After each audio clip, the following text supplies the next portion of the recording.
Good morning class 7 part 15 Neelkanth. आज हम शेष भाग पढ़ेंगे।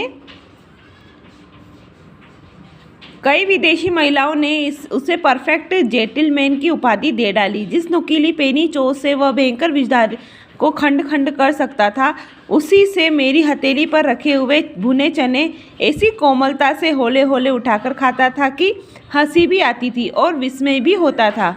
फलों के वृक्षों से अधिक उसे पुष्पित और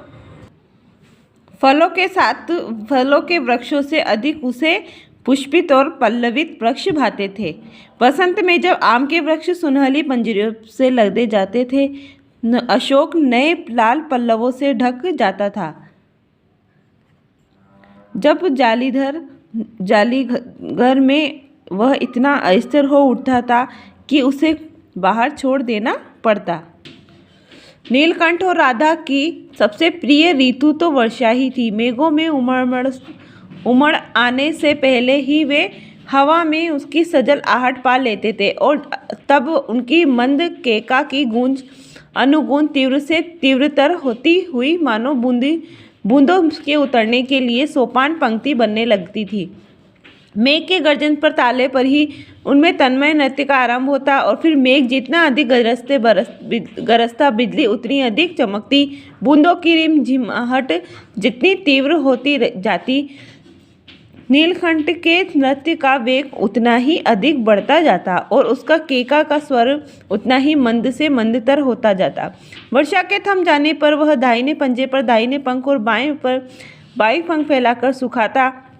कभी कभी वे दोनों एक दूसरे के पंखों से टपकने वाली बूंदों को चोंच से पी कर पंखों का गीलापन दूर करते रहते। इस आनंदोत्सव में रागिनी में बेमेल स्वर कैसे बज उठा, यह भी एक करुण कथा है। एक दिन मुझे किसी कार्य से नखास कोने से निकालना पड़ा और बड़े मियाँ ने पहले के समान कार को रोक लिया। इस बार किसी पिंजड़े की ओर नहीं देखूंगी, यह संकल्प करके मैंने बड़े मियाँ की विरल दाढ़ी और सफ़ेद डोरे से कान में बंधी ऐनक को ही अपने ध्यान का केंद्र बनाया। पर बड़े मियाँ के पैरों के पास जो मोरनी पड़ी थी, उसे अनदेखा करना कठिन था। मोरनी राधा के समान ही थी। उसकी मूंछ से बंधे दोनों पंजों की उंगलियां टूटकर इस प्रकार एकत्रित हो गई थी कि वह खड़ी ही नहीं हो सकती थी। बड़े मियाँ की भाषण मेल फिर दौड़ने लगी। देखिए गुरुजी, कमबख्त चिड़ी मार ने बेचारी का क्या हाल किया है। ऐसे कभी चिड़िया पकड़ी जाती है? आप